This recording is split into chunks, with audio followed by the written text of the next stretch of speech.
بسم اللہ الرحمن الرحیم۔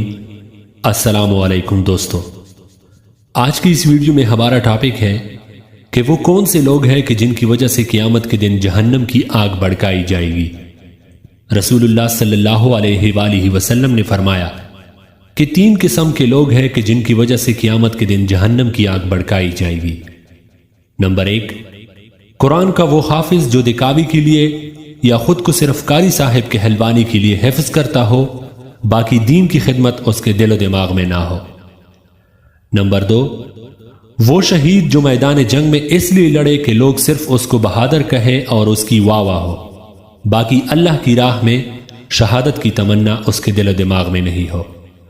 نمبر 3، وہ مالدار جو دکھاوے اور جھوٹی عزت کمانے کے لیے بہت صدقے، خیرات اور صلہ رحمی کرتا ہو۔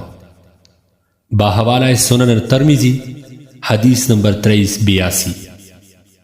دوستو، اس ویڈیو کو آگے شیئر ضرور کریں، ہو سکتا ہے آپ کے ایک شیئر کی وجہ سے کسی کے دل میں یہ بات اتر جائے۔